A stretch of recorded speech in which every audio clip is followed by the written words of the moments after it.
Oke, di pagi hari ini kita akan masuk di topik mata kuliah dasar ketiga ini pembahasannya tentang kelelahan kerja. Nanti mau share screen sebentar ya.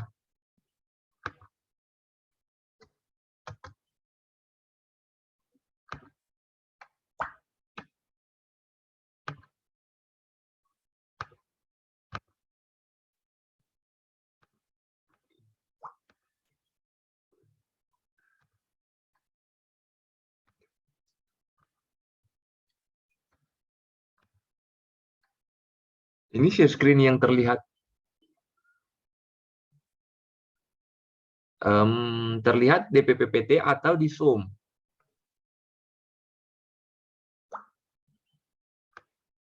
Halo, Iya, terlihat. ada kelelahan kerja? Terlihat. Di Sumenep. Ada. Oke, baik.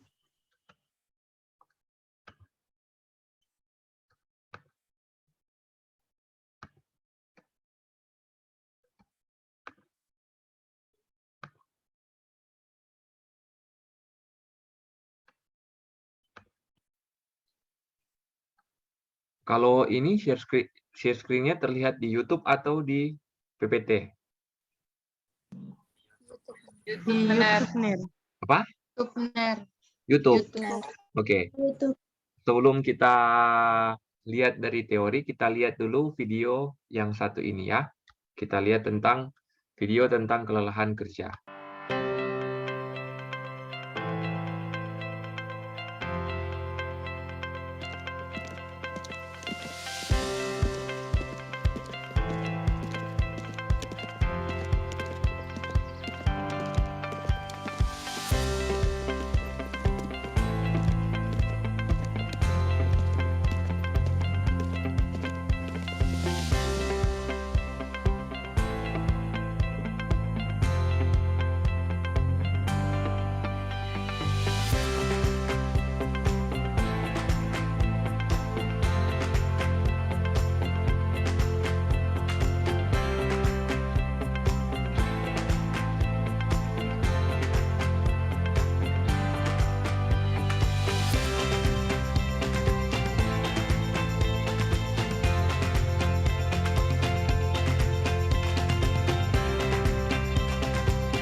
Ya, di video ini kita ini keluar suara?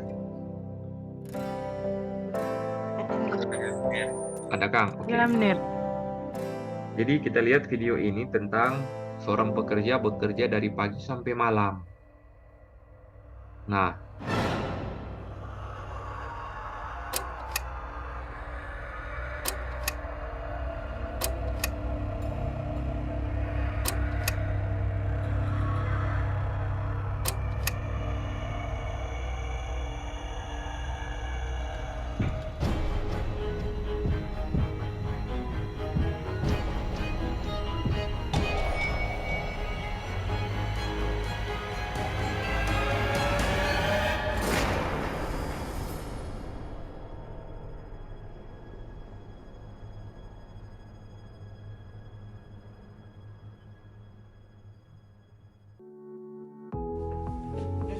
Kita kan mau kerja terus. Mbok leren-leren dhisik. Iki lho kopi, bene seger awakmu.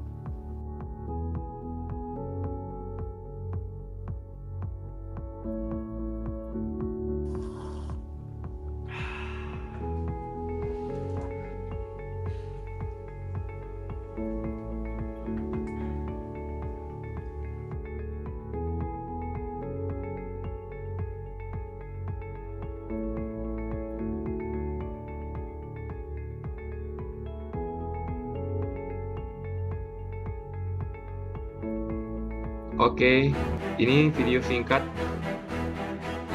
dari Tahu Tech Production yang menjelaskan kepada kita bahwa ketika kita bekerja, itu ada aturan jam kerjanya. Jangan bekerja misalkan dari pagi sampai malam tidak ada istirahat.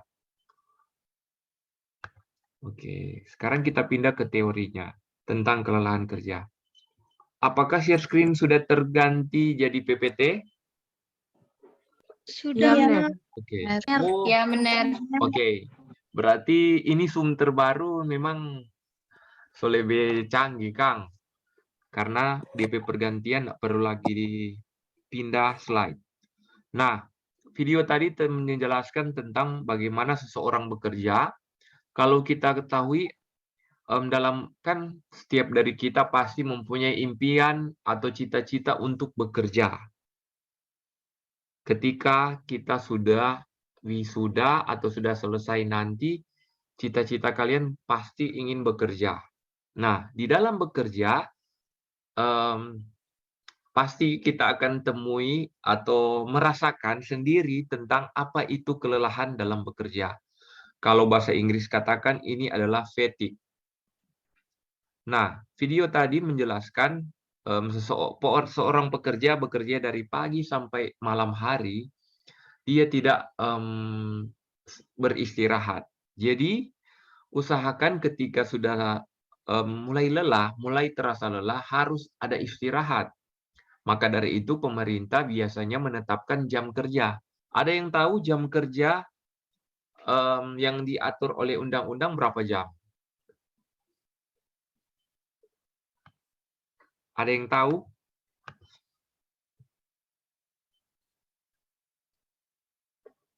Berapa jam sehari manusia pekerja itu harus bekerja? 8. Oke, 8 ya, Kesia. Oke, benar 8. sekali. Dan Mei Sela Humbas. Ya, benar. 8 jam kerja. Termasuk juga istirahat di dalamnya. Jadi, menurut undang-undang, setiap pekerja itu sudah diatur jam kerjanya. Yaitu 8 jam sehari.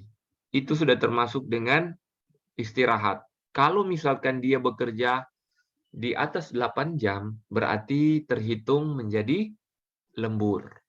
Dan itu pasti akan dibayarkan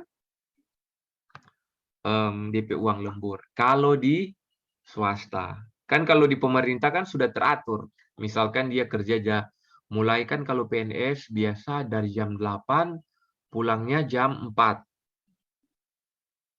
Nah, kalau swasta mengikuti dengan perusahaan atau manajemen. Nah, sekarang kita lihat tentang sebenarnya kelelahan kerja ini seperti apa.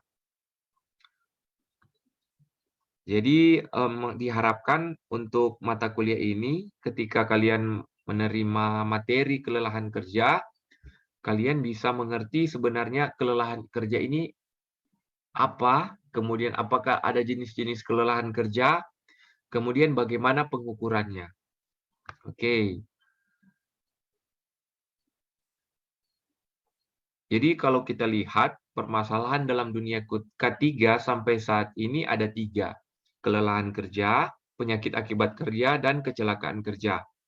Nah, biasanya ketiga faktor ini yang berperan penting di dalamnya ini kondisi lingkungan kerjanya. Kalau misalkan lingkungan kerjanya tidak sehat, tidak nyaman, ini akan memberikan beban terhadap pekerja itu sendiri. Sehingga bisa menimbulkan berbagai macam penyakit akibat kerja atau kelelahan kerja yang tentunya bisa berakibatkan produktivitas dari setiap pekerja ini bisa menurun. Nah, kita lihat ini rentetan kelelahan akibat kerja. Itu pertama diakibatkan oleh karena lingkungan kerja. Lingkungan kerja misalkan tempat kerjanya bising ataupun yang diakibatkan oleh karena lingkungan fisik seperti suhu, kelembapan, penerangan yang tidak baik. Nah, dari semua aspek tersebut, maka ada beberapa gerakan tubuh yang tidak alamiah. Tubuh yang tidak alamiah kalau kita lihat Contohnya seperti yang ada di samping kanan, yaitu postur tubuh yang membungkuk biasanya. Dalam mengangkat benda, biasanya orang membungkuk kemudian dia mengangkat. Kalau di ergonomi, posturnya salah seperti itu. Harus ada pose yang atau gerakan tubuh yang diatur untuk mengangkat berat beban. Atau juga ada gerakan-gerakan tubuh yang tidak alamiah, seperti kalau bekerja kita memutar batang tubuh kita, misalkan langsung ketika kita bekerja tiba-tiba kita langsung balik kanan, begitu terus berulang-ulang. Nah, ini dinamakan gerakan tubuh yang tidak alamiah. Nah, kalau gerakan-gerakan ini terjadi dalam waktu yang cukup lama, akan mulai muncul yang namanya rasa sakit atau nyeri. Dan rasa sakit biasanya pada pekerja berada pada bagian punggung, pinggul, atau bahu, lengan, ataupun leher. Nah, kalau dikaji secara fisiologi kedokteran, energi di dalam tubuh kita akan mulai berkurang, sehingga kelelahan akan mulai terasa, dan kalau pada pekerja, produktivitas akan mulai menurun. Nah, siapa di sini yang tidak merasakan lelah? Pastikan dari kalian semua, dari 144 orang ini, pasti sudah pernah mengalami yang namanya lelah. Entah lelah dalam beraktivitas, entah lelah dalam bekerja. Yang pasti jangan sampai dikatakan lelah belajar ya. Kalau kita sudah lelah belajar, misalkan lelah untuk mengikuti perkuliahan dasar K3. Lelah leh. Muiko nerwayan ner icat pe den profroles pe materi-materi. Itu bukan yang namanya lelah, tapi sudah berada di titik kejenuhan atau burnout. Jadi kalau bicara tentang lelah, orang juga harus menilai apakah orang tersebut memang lelah secara fisik atau berada di titik jenuh atau kebosanan, atau dia mengalami yang namanya kelelahan mental. Ya, kita pindah dulu. Nah, ini pengertian dari kelelahan. Nah, ini yang pertama dari Grangen. Grangen ini seorang tokoh fisiologi kedokteran. Biasanya sudah cukup terkenal ini karena dia, kalau dilihat buku-buku tentang fisiologi, ini dari tokoh Grangen, tokoh fisiologi kedokteran, mengatakan kelelahan kerja ini ditandai dengan kesiapgaan atau timbulnya perasaan lelah yang merupakan gejala subjektif. Kondisi kelelahan kerja ini menyebabkan turunnya kinerja, menambah tingkat kesalahan dan kecelakaan kerja. Ya, misalkan kita mungkin pernah mengalami atau teman kita pernah mengalami yang misalkan, kaki-kaki salah baca cerita. Maksud ada bilang A, dia terjemahkan jadi B. Biasa kan ada tuh seperti itu, yang loading sedikit. Sehingga kalau di iklan-iklan biasanya ada bilang ada aqua. Nah, mungkin kejadian seperti itu. Ini contoh dari penurunan yang namanya penurunan kinerja atau sudah mulai konsentrasinya sudah mulai menurun. Berarti kalau konsentrasi sudah menurun, seseorang tersebut bisa dinamakan sudah terjadi yang namanya kelelahan. Sudah mulai tanda-tanda kelelahan. Baik kelelahan secara fisik maupun kelelahan secara mental. Nah, ini juga Sumakmur. Sumakmur ini adalah seorang tokoh K3 di Indonesia. Kalau lelah ini katanya adalah keadaan yang disertai penurunan efisiensi dan ketahanan dalam bekerja. Nah, kelelahan bagi setiap orang ini memiliki arti tersendiri dan bersifat sangat subjektif. Misalkan, dia bersifat subjektif kalau dikatakan memang perasaan lelah itu setiap orang berbeda-beda. mungkin dari kalian ini yang ada hadir, ada 148 yang hadir saat Zoom ini, misalkan dari Prodi IKM itu jalan kaki sampai di kantor pusat. Dari 148 ini, ketika finish di kantor pusat, ada yang baru sampai di kolam fik, itu sudah merasa lelah. Tapi ada yang tidak merasa lelah sampai di kantor pusat. Misalkan, contoh, siapa Jo ini? Randy dan misalkan siapa ya? Kure. Nah, kalau dorang dua ini berjalan, pasti sangat berbeda. DP tingkat kelelahan. Mungkin Kure bisa sampai di Fatek, sedangkan Randy hanya sampai di kantor pusat. Jadi DP fisik setiap orang ini berbeda, ketahanannya juga berbeda. Apalagi kalau laki-laki dan perempuan. Itu sangat berbeda, makanya dikatakan secara subjektif. Nah, kemudian dari toko juga, ini Eko Nurmianto dari toko K3, ergonomi, biasanya, ini seorang dosen di ITS. Dia katakan kelelahan kerja akan menurunkan kinerja dan menambah tingkat kesalahan. Meningkatnya kesalahan kerja akan memberikan peluang terjadinya kecelakaan kerja dalam industri. Nah, biasanya kalau kita juga merasa lelah, tubuh kita kan pasti akan memberikan tanda. Tanda salah satu contohnya adalah mengantuk. Kalau orang sudah mengantuk, apalagi membawa kendaraan, usahakan harus menepi dulu. Menepi dulu, istirahat, entah dia beli air kah, atau tidur selama 5 menit, baru melanjutkan perjalanan. Begitu juga di dunia kerja, di dunia industri. Kalau seorang tersebut sudah mengalami kelelahan, usahakan dia ini istirahat agar supaya tidak adanya kecelakaan kerja. Mungkin ada beberapa video yang lalu sudah diputar tentang kecelakaan kerja di industri. Misalkan tangan terpotong atau terpeleset, sehingga mengakibatkan adanya kecelakaan kerja di industri. Bahkan kalau ada kecelakaan, ini menjadi suatu temuan. Sampai saat ini setiap perusahaan berlomba-lomba agar supaya setiap perusahaan tersebut zero accident, jadi tidak ada kecelakaan kerja. Kemudian yang keempat dari Tarwaka sendiri, dari Bapak Tarwaka ini mengatakan kelelahan menunjukkan kondisi yang berbeda-beda dari setiap individu. Tetapi semuanya bermuara pada kehilangan efisiensi dan penurunan kapasitas kerja serta ketahanan tubuh. Ya, kalau kita lihat memang semuanya terjadi penurunan dari kapasitas atau ketahanan dari tubuh. Jadi kalau sudah lelah, usahakan jangan, kalau orang Manado bilang jangan bapaksa atau jangan setel kuat.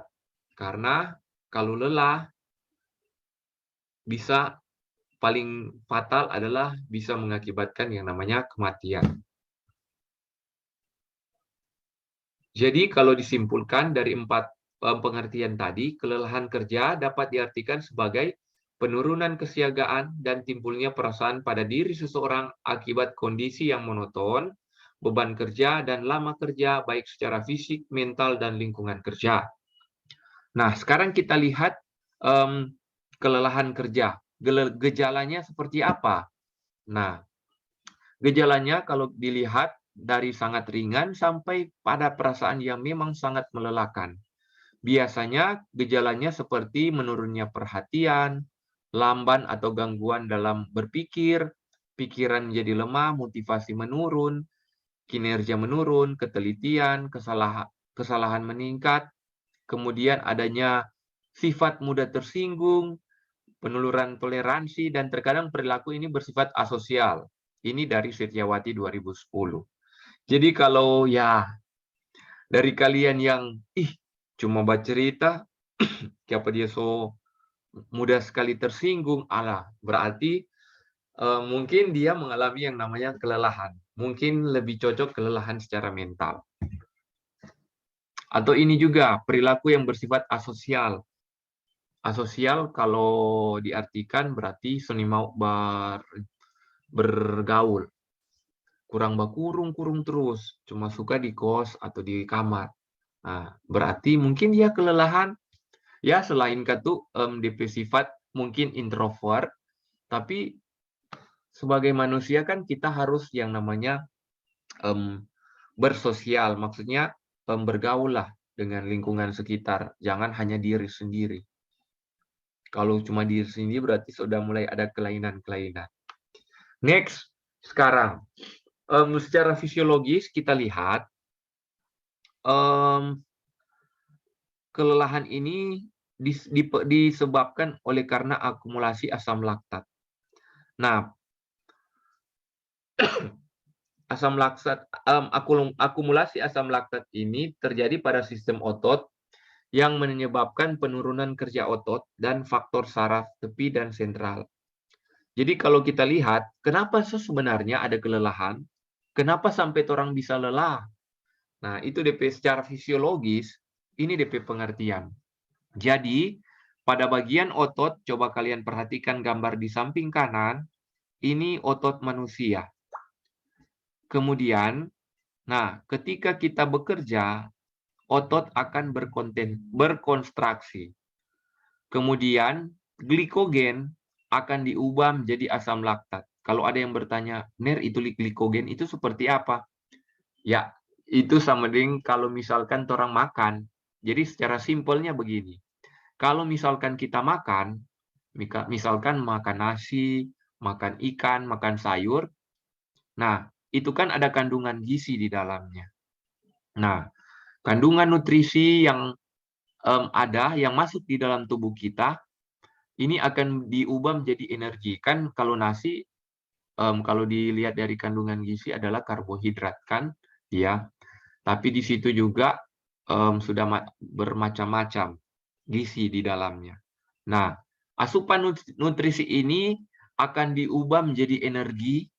Makanya kan kalau orang bilang, kalau lelah, kita minum ataupun makan, toh. Tapi lebih bagus dia istirahat dulu baru makan dan minum. Agar supaya energi bisa pulih kembali.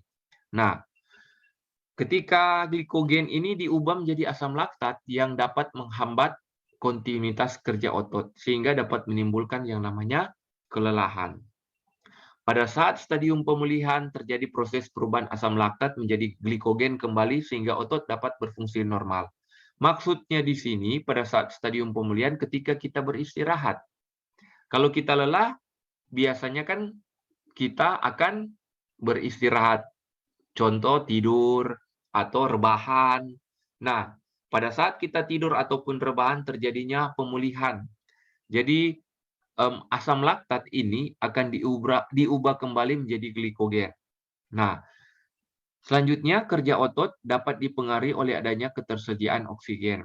Kelelahan otot terjadi karena adanya kekurangan oksigen dan adanya penimbunan hasil metabolisme otot yang tidak masuk ke dalam aliran darah. Jadi, kalau misalkan kita sudah lelah, usahakan, contohnya kalau misalkan kita jalan-jalan atau gerak jalan begitu, usahakan kalau kan biasanya kalau orang berteduh di bawah pohon itu sangat asik sekali, lebih nyaman dibandingkan kalau orang berteduh misalkan di apa ya, di bawah seng, di bawah atap dam.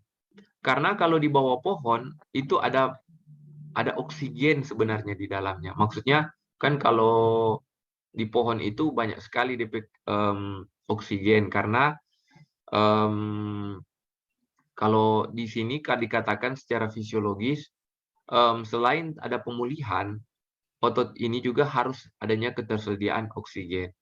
Nah, di sini ada penjelasan tentang asam laktat. Nah, ini masih yang kuliah pada yang lalu. Saya pakai di classroom. Nah, coba saya lihat dulu untuk video asam laktatnya.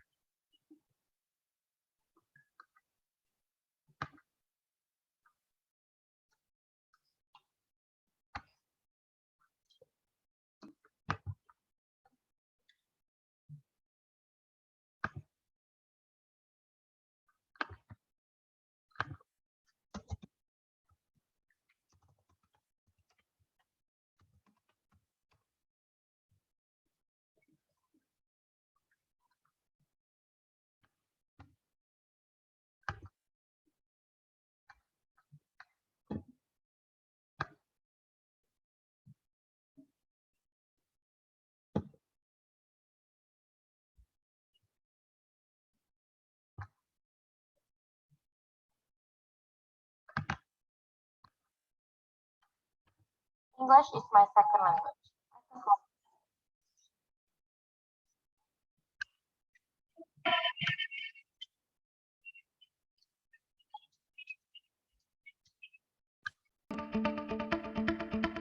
Oke, ini penjelasan singkat tentang sebenarnya apa sih yang Nirda terangkan tadi tentang asam laktat itu sendiri. Kenapa asam laktat ini berperan sehingga bisa terjadinya kelelahan. Jadi ini contoh seorang yang berlari.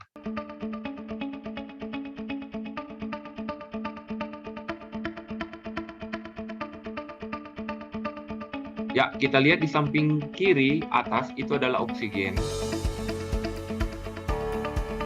Nah, ini adalah asam laktat.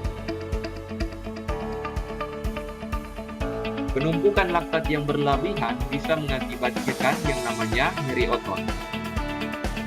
Yang kuning-kuning ini asam laktat ya.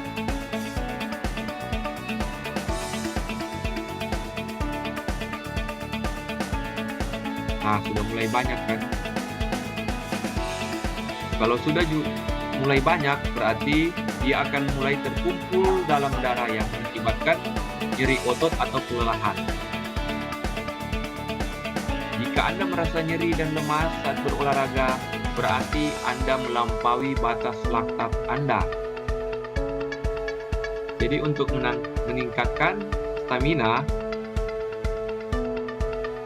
cara terbaik adalah melakukan latihan toleransi dari asam laktat.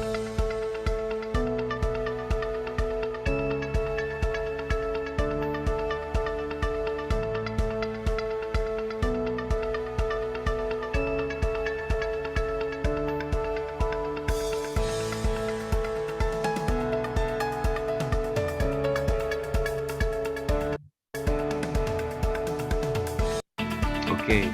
Kita kembali lagi ya, kalau ada tadi yang belum mengerti, ini kuning-kuning ini adalah asam laktat. Jadi kalau kita beraktivitas terus-menerus, asam laktat akan ada dalam jumlah yang sangat banyak dalam darah kita. Sehingga kalau sudah banyak, ini akan menjadi warning, sehingga terjadinya nyeri pada bagian otot dan akhirnya kita akan merasakan yang namanya lemas. Oke, itu tadi tentang penjelasan singkat tentang bagaimana sih sebenarnya akumulasi asam laktat itu sendiri. Oke, next. Sekarang kita pindah pada jenis-jenis kelelahan kerja. Jadi kalau dilihat di sini ada 3 jenis kelelahan. Yang pertama, kelelahan yang berdasarkan proses pada otot. Kemudian kelelahan berdasarkan pada waktu terjadinya, dan yang terakhir berdasarkan penyebab terjadinya. Nah, kalau untuk kelelahan pada otot, proses pada otot terbagi lagi menjadi 2, yaitu kelelahan otot dan kelelahan secara umum. Misalkan, yaitu kalau pada bagian otot ini menurunnya kinerja yang disebabkan karena adanya ketegangan pada ketegangan otot pada daerah sekitar sendi. Misalkan kalau ada kelelahan kerja, contoh pada otot, kalau orang bekerja berdiri terus, berarti yang cepat mengalami yang namanya kelelahan itu pada bagian betis, pada otot bagian kaki. Bagian tangan tidak terlalu, bagian bahu, bagian punggung. Nah, itu kelelahan otot. Kalau kelelahan secara umum berarti suatu perasaan yang menyebar yang disertai dengan adanya penurunan kesiagaan atau kelambanan gerak ketika melakukan aktivitas. Nah, biasanya mungkin kalau kalian pernah mengalami yang namanya kelelahan, berarti masuk di tipe yang bagian B, kelelahan secara umum. Kemudian yang kedua adalah kelelahan berdasarkan waktu terjadinya. Dibagi menjadi 2, yaitu kelelahan yang akut atau yang bersifat mendadak, dan yang kedua adalah kelelahan kronis, berlangsung secara lama. Kalau di akut, disebabkan oleh kerja suatu organ tubuh atau seluruh tubuh secara berlebihan. Misalkan pada contohnya, Kalau orang bekerja misalkan di komputer, biasanya kelelahannya pada kelelahan mata atau pada bagian leher karena membungkuk terus toh kalau bekerja di komputer. Nah, kalau di kronis dia berlangsung setiap hari, berkepanjangan dan kadang-kadang telah terjadi sebelum mulai suatu pekerjaan. Jadi untuk kelelahan yang berlangsung lama atau kronis ini karena adanya faktor selain fisik, ada faktor juga penyakit dan faktor beban mental atau faktor psikologis. Yang terakhir, yang ketiga, berdasarkan penyebabnya, ternyata kelelahan itu dibagi menjadi dua lagi, yaitu berdasarkan fisiologis, ini karena ada faktor fisik di tempat kerja, seperti ada suhu, kebisingan, getaran, dan pencahayaan. Dan yang kedua adalah psikologis, yaitu kelelahan yang disebabkan karena pekerjaan yang monoton atau adanya kebosanan dalam bekerja karena terpaksa, pekerjaan yang menumpuk, dan lain sebagainya. Semuanya ini pasti kalian pernah alami, baik secara kelelahan fisiologis maupun kelelahan secara psikologis. Nah, selain kelelahan otot dan kelelahan umum yang tadi Granjen sebutkan, ternyata kelelahan itu juga dibagi menjadi 7 bagian. Seperti berikut ini. Kelelahan visual yaitu meningkatnya kelelahan mata. Nah, sekarang ini sudah zaman yang 4.0, semua orang pasti menggunakan yang namanya handphone. Nah, kalau dilihat durasi atau intensitas penggunaan handphone ini bagaikan sudah menjadi kebutuhan pokok karena tidak lepas yang namanya ketergantungan di dalam penggunaan handphone. Nah, untuk penggunaan handphone sendiri, masa mau pakai 1 kali 24 jam? Kan tidak ya. Karena kalau sudah dipakai selama-lama mungkin pasti akan menyebabkan yang namanya kelelahan mata. Apalagi kalian sebagai seorang mahasiswa, selain handphone, mata Anda pasti nantinya kan terpapar dengan yang namanya laptop, toh yang apalagi kalau orang sebentar lagi mau kuliah sampai sore. Makanya harus ada yang namanya istirahat sebenarnya. Kemudian kelelahan tubuh secara umum, dan ini juga kelelahan mental, yaitu kelelahan yang disebabkan oleh pekerjaan mental atau intelektual. Biasanya kalau kelelahan mental bagi pekerja yang biasanya menganalisa suatu dokumen atau di kantor perkantoran, di perguruan tinggi, itu akan mengakibatkan yang namanya kelelahan mental. Kemudian ada lagi kelelahan syaraf, yaitu kelelahan yang disebabkan oleh tekanan yang berlebihan pada bagian psikomotor. Kemudian ada pekerjaan yang bersifat monoton, kemudian ada kelelahan yang bersifat kronis, dan kelelahan sirkandian. Kelelahan sirkandian itu bagian dari ritme siang dan malam dan memulai periode tidur yang baru. Nah, ini kelelahan sirkandian, ini biasanya didapati kalau pekerja yang bekerja sampai dari malam sampai pagi hari. Contoh pada bagian security. Nah, kalau security kan dia akan menjaga gedung tersebut, misalkan di shift malam, di satu hari cuma dua shift. Nah, nanti dari malam sampai pagi dia berarti nak mau tidur terus. Jadi, kalau dilihat kan secara fisiologi, tubuh manusia ini harus beristirahat dari jam 10 sampai bangun sampai jam 5 atau jam 6 pagi. Nah, kalau pekerja yang bekerja seperti security, berarti dia akan berubah ritmenya. Bukan lagi siang dan malam, berarti sudah berubah jam tidurnya. Siangnya dia akan tidur, dan tentunya memulai periode tidur yang baru. Nah, seperti ini berlangsung secara misalkan 1 minggu, ini tubuh akan memulai periode lagi yang baru. Karena secara fisiologis kan tubuh sudah mengetahui bahwa kalau malam hari itu harus beristirahat atau tidur dan bangun pada pagi. Tapi ini dia berubah. Nah, itu yang dinamakan dengan kelelahan sirkandian.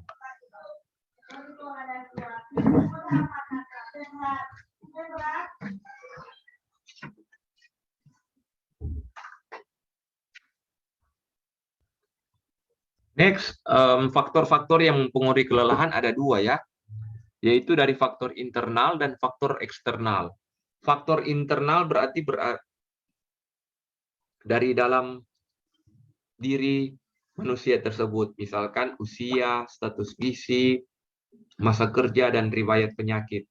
Sedangkan untuk faktor eksternal biasanya dari lingkungan kerja, seperti kebisingan, getaran, iklim, beban kerja fisik, dan sikap kerja. Selanjutnya, nah, ini juga faktor penyebab kelelahan kerja dari keranjen.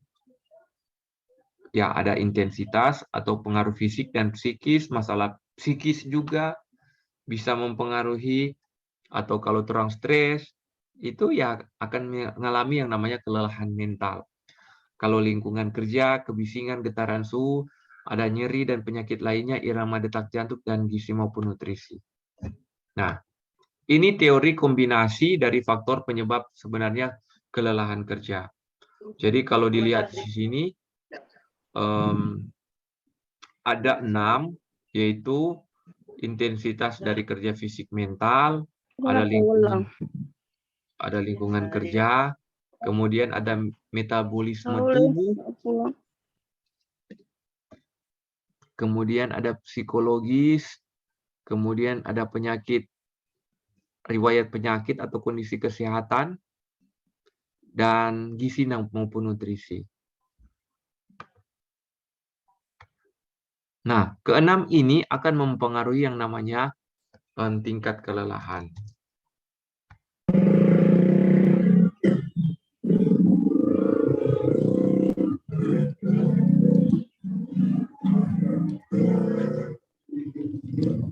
Tunggu ya, mau waiting room dulu yang ribut.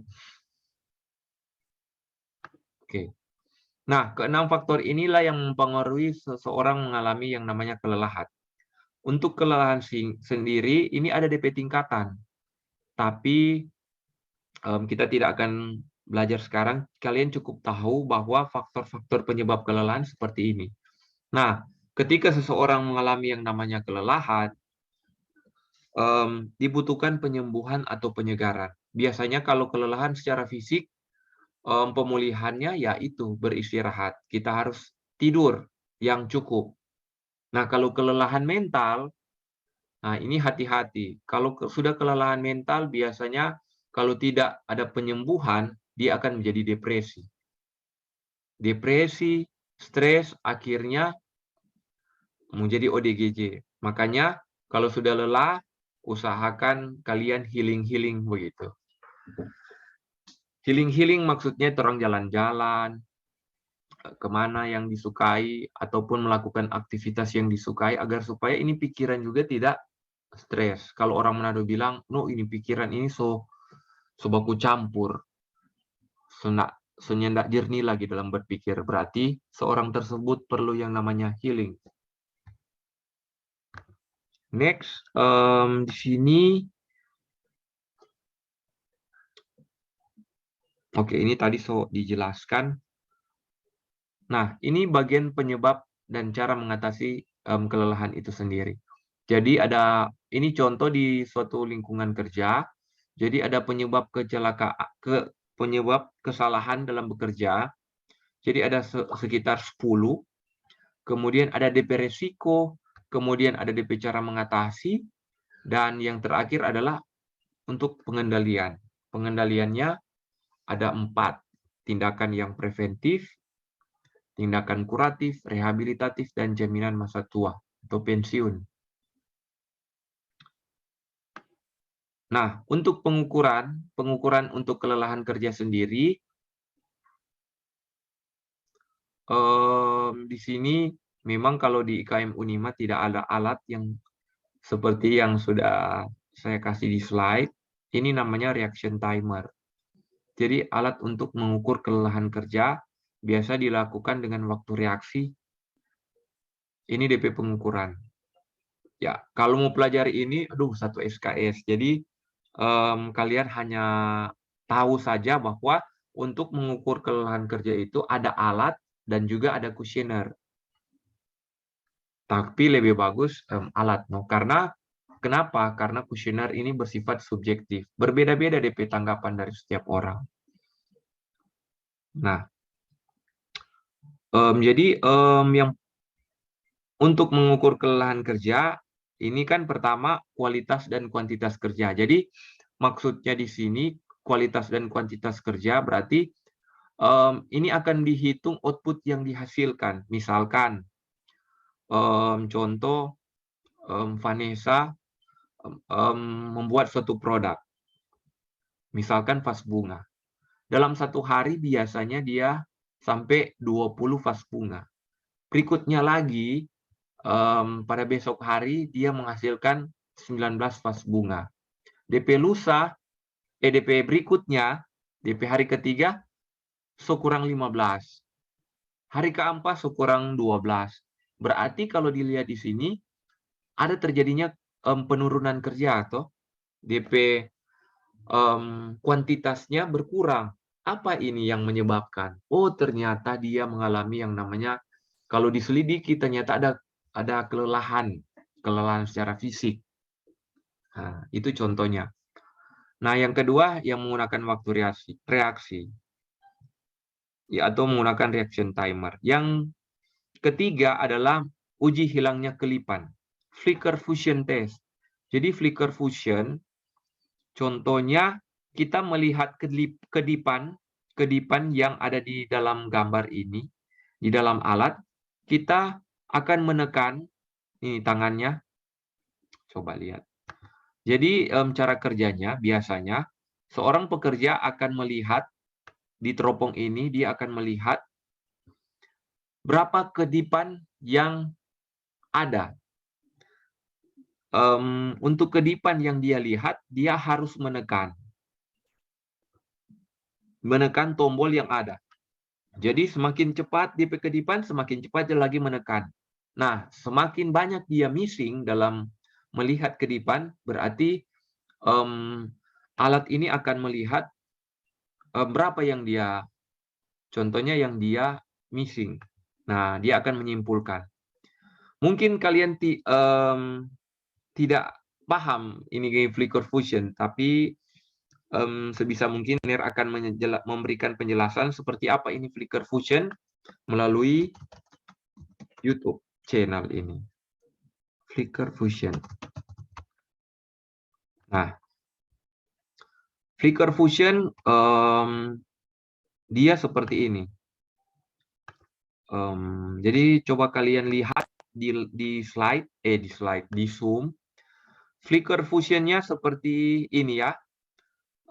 Dia hanya contohnya kalau dilihat di YouTube ini ada sekitar 11 detik. Jadi coba kalian lihat.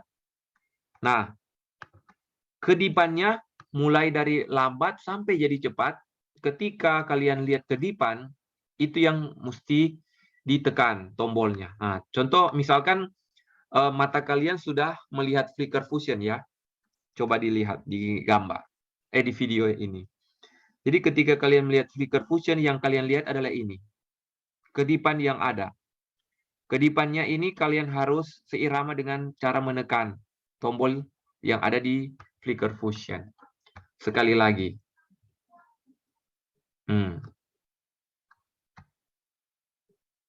Iya, begitu terus.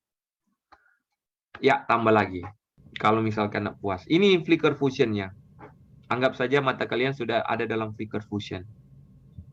Kedipan yang kalian lihat harus kalian tekan.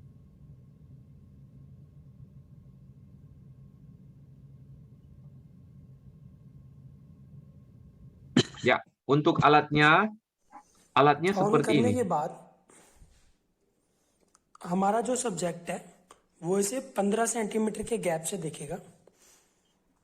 हमने क्या करना है, फ्रीक्वेंसी को अप कर दिया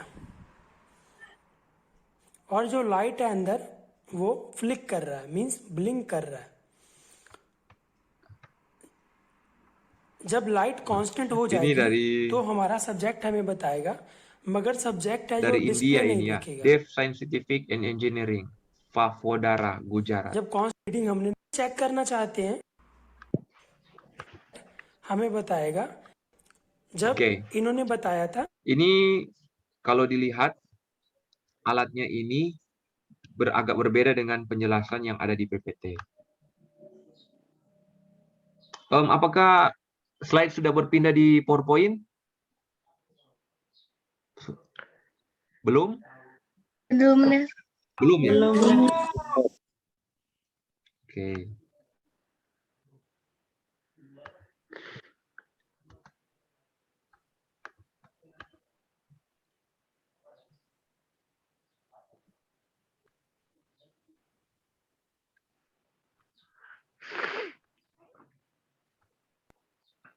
Oke, next.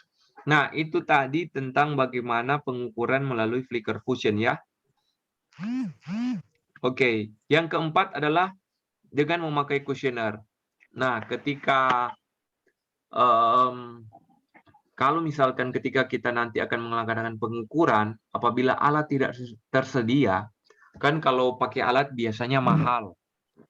Nah, kalau pakai kuesioner, itu juga harus yang sudah baku. Jangan pakai kuesioner yang memang dibuat sendiri. Biasanya ada yang namanya pengukuran kelelahan subjektif yang ada dalam buku Tarwaka. Ada juga kuesioner IFRC. Nah, mungkin itu nanti akan dijelaskan pada pertemuan berikut atau di mata kuliah berikut karena kalian kan baru semester 2. Jadi cukup kalian memahami bahwa ternyata ada sampai di pengukuran kelelahan kerja. Ada alat yang harus digunakan. Nah, yang terakhir ini adalah tes Borden-Wisma. Tes ini untuk mengevaluasi konsentrasi kita, perhatian kita, kecepatan dalam atau ketelitian dalam bekerja. Cara pakainya adalah misalkan contoh kuesioner Borden-Wisma ini ada di samping kanan. Jadi ini ada sekitar titik-titik, tapi titik-titik ini misalkan dari kiri ke kanan, DP cara baca dari kiri ke kanan dalam satu baris itu kalian harus mencari 4 titik. Semakin cepat, ini waktu yang akan dicatat adalah waktu yang diperlukan ketelitian kalian melihat ini 4 titik. Begitu seterusnya sampai di paling bawah. Nanti ada rumusnya juga sih sebenarnya. Nah, itu untuk pengukuran kelelahan kerja. Jadi kesimpulannya adalah kelelahan biasanya terjadi pada akhir jam kerja yang disebabkan oleh berbagai macam faktor seperti kerja yang monoton, kerja yang otot statis, alat dan tempat kerja yang tidak sesuai dengan antropometri, stasiun yang tidak ergonomis, sikap paksa dan pengaturan waktu kerja dan istirahat yang tidak tepat. Nah, kalau ada yang bertanya, kerja yang monoton seperti apa, Mir? Kerja yang monoton berarti dia hanya bekerja di satu tempat itu terus dari pagi sampai sore hari. Misalkan menjadi operator komputer, dia kan bekerja dari pagi sampai sore, dia tidak melakukan yang namanya istirahat aktif atau dia tidak ada jeda, maksudnya tidak melakukan peregangan sehingga monoton terus itu terus kan biasanya, sehingga kalau orang melakukan kerja yang monoton terus, otot juga akan bersifat statis. Statis maksudnya berdiam terus di situ terus. Harusnya kalau kerja otot itu harus bersifat dinamis. Jadi misalkan 1 jam orang duduk, 15 menit berikutnya orang harus berdiri. Begitu seterusnya. Alat dan tempat kerja yang tidak sesuai dengan antropometri, misalkan. Kalau bekerja di komputer kan, kalau misalkan kalau meja terlalu tinggi, ini tidak sesuai dengan kaidah ergonomi akan menyebabkan yang namanya nyeri. Pada bagian tangan misalkan kan, orang harus mengetik, kalau meja terlalu tinggi, berarti tangan pikir, Jo. Coba orang pikir, bagaimana ini tangan bisa mengetik kalau misalkan mejanya setinggi mulut misalkan. Otomatis orang harus menggunakan kursi yang nyaman atau kursi yang membuat ketika kita mengetik itu harus 90 derajat DP bentuk dari lengan dengan meja. Oke, sampai di sini kuliah kita tentang kelelahan kerja. Apa ada yang mau bertanya untuk materi kita di pagi hari ini tentang kelelahan kerja? Untuk absen, silakan kalian absen di LMS. Ini di topik 9 di LMS, harusnya di topik 13 sih. Cuma silakan isi daftar hadir. Passwordnya adalah IKM 123. Huruf kecil IKM-nya. IKM 123 untuk absennya. Oke, ada yang mau bertanya?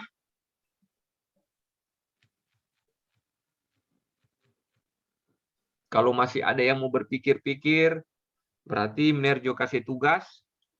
Silakan buat tugas kelompok tentang materi kelelahan kerja. Buatlah infografis seperti contoh gambar di samping. Penjelasan dalam gambar harus singkat. Dan yang terpenting adalah harus original. Bukan copy paste dari internet. Jadi murni dari hasil karya kelompokmu. Satu kelompok biasanya beranggotakan 8 orang mahasiswa. Atau bisa juga lebih karena kalian ada 180-an.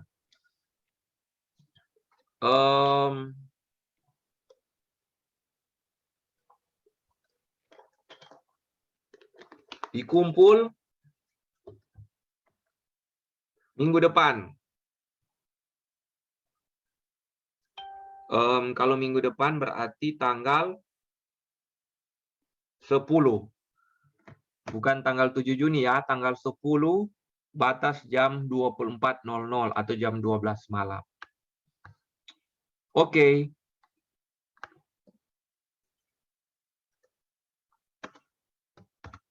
Ada yang mau bertanya?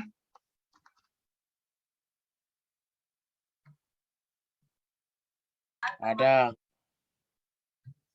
Ada, silakan. Ya, baik. Terima kasih kesempatan saya mau bertanya di sini.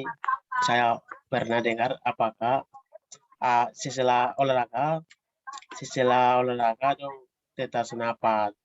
Akhirnya jam sekian di situ biasa sakit, setelah sakit langsung meninggal.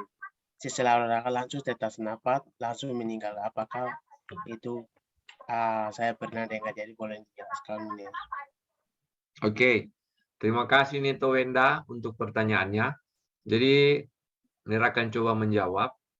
Jadi kalau misalkan tadi pertanyaan dari Neto bahwa ada seorang yang berolahraga, mungkin berolahraga ini entah dia berlari ataupun main sepak bola futsal misalkan.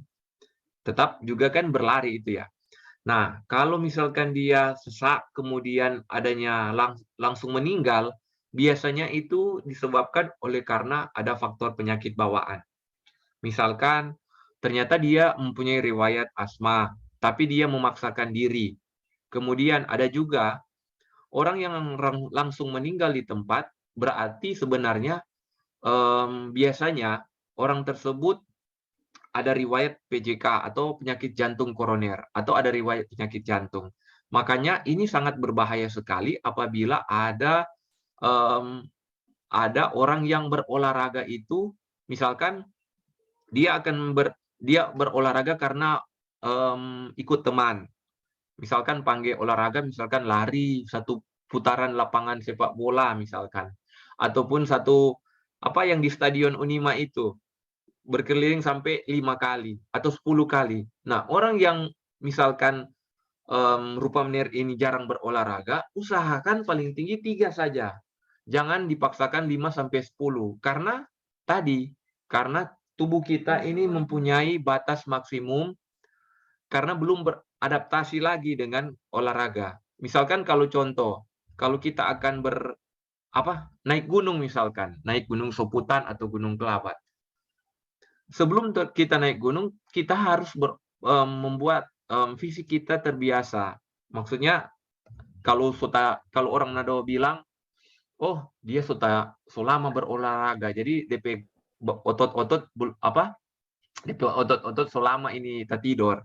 Jadi orang harus adaptasi lagi. Intinya ketika orang berolahraga, kalau hanya mau cari suar, jangan sampai paksakan diri kita.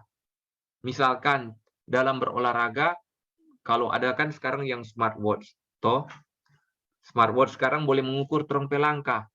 Misalkan dalam olahraga, jangan kalau sudah kan tubuh akan memberikan respon rupa mulai nyut-nyut ini kaki berarti sudah mulai lelah itu tubuh. Jadi usahakan beristirahat atau stop orang beraktivitas. Jangan dipaksakan sekali lagi. Nah, mengenai yang dikatakan tadi Neto bahwa ada orang berolahraga kemudian tiba-tiba meninggal, ya itu tadi karena mungkin ada faktor bawaan dari orang tersebut. Oke, demikian Neto. Apakah sudah Iya, jelas? sudah kuat. Terima kasih. Oke.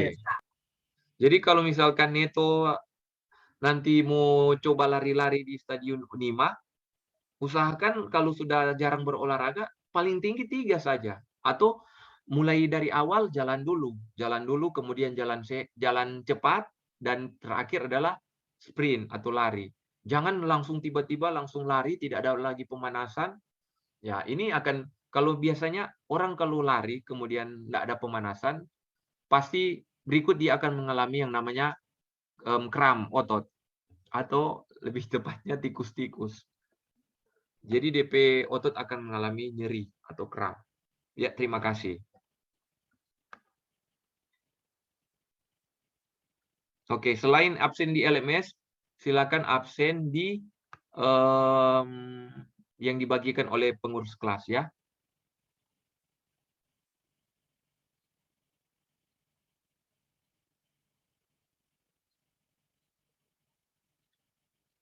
Oh, Minar izin bertanya, Minar.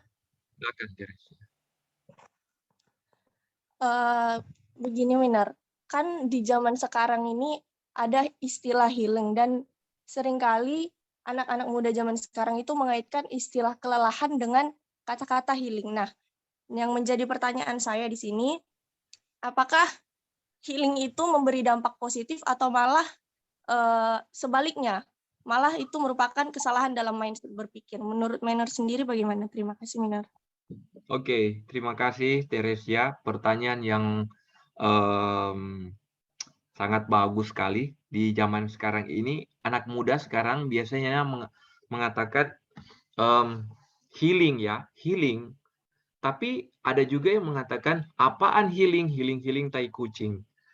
Nah, healing, bicara tentang healing sendiri, mungkin healing lebih tren kalau kita buka Instagram, di TikTok malah. TikTok kan yang biasanya membuat video healing menjadi lebih booming sampai saat ini. Nah, memang kalau orang yang kalau kita lelah, kemudian membutuhkan healing, nah kalau kita lihat lagi dari teori yang sudah Mener jelaskan tadi, berarti kalau misalkan, kan kalau kelelahan kan ada dua, kelelahan secara fisik dan kelelahan secara mental. Kita harus lihat dulu. Nah, apalagi kalian ini ada 150-an yang hadir, kalian ini sebenarnya kelelahan secara fisik atau kelelahan secara mental. Kelelahan mental maksudnya kelelahan dalam berpikir, beraktivitas. Nah, kalau fisik biasanya kita hanya perlu istirahat.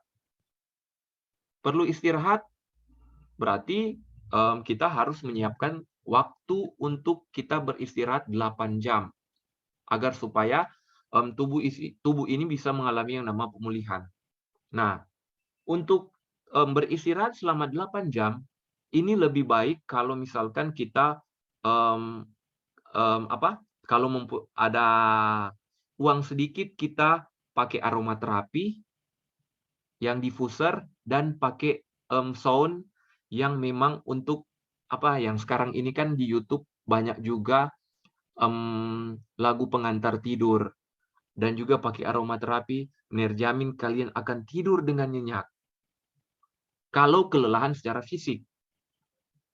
Nah, kalau misalkan kita kelelahan secara fisik, selain sebelum kita beristirahat, bisa juga dengan kita mandi air panas. Kenapa mandi air panas? Nah, kalau di Tondano kan ada di Koya sana atau di Tata Aran ada tempat permandian air panas. Kalau kita sudah lelah secara fisik, coba kita merendam di air panas. Karena air panas ini bisa merelaksasi otot-otot yang sudah mulai tegang menjadi kendor, sehingga kalau kita setelah selesai mandi dan kita beristirahat atau tidur, ini pemulihan bisa terjadi.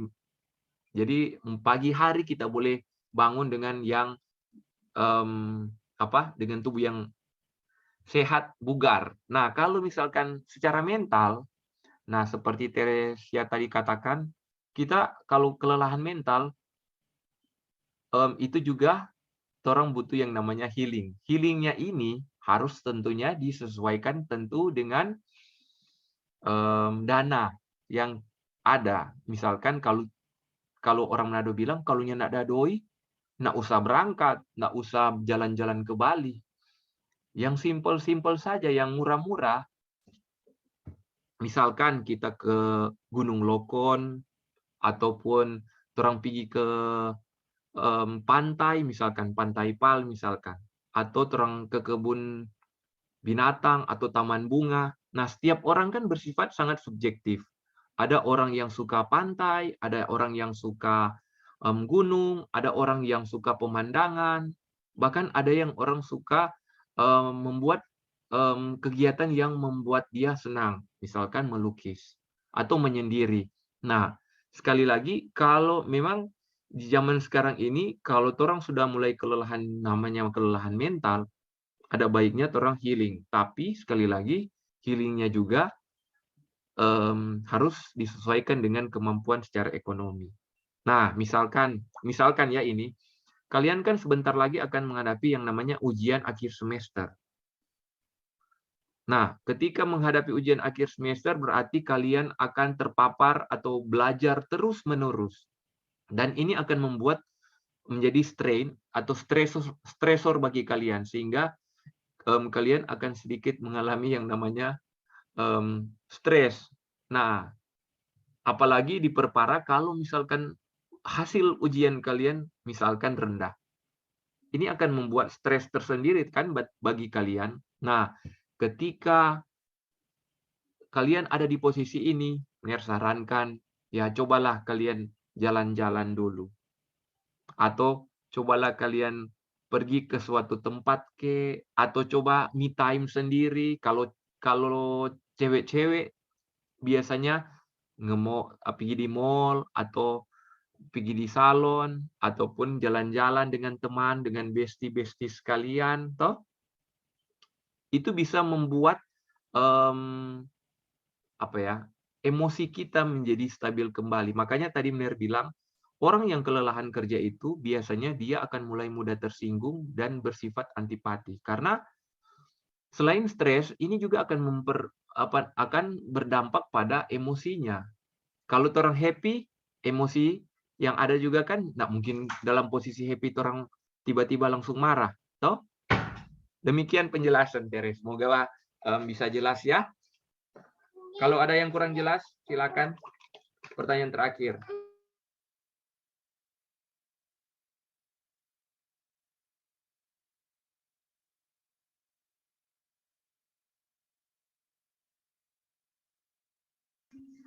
Oke, kalau tidak ada, kita akan mengakhiri kuliah kita di pagi hari ini, mengingat ada juga mata kuliah ya setelah ini. Jangan lupa tugas kelompok ini. Randy, untuk tugas kelompok sendiri, apakah sudah ada kelompok nih?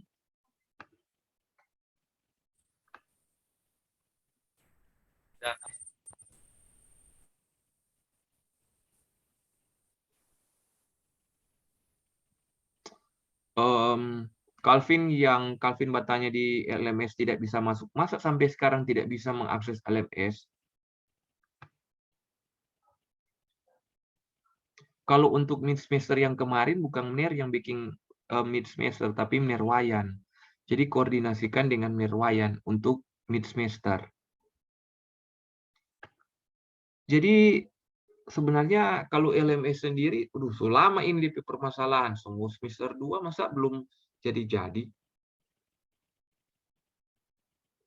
Berarti Calvin, mana Calvin? Mana nak masuk di Telegram? Ada benar. Masa nak ada Coba tanya solusi?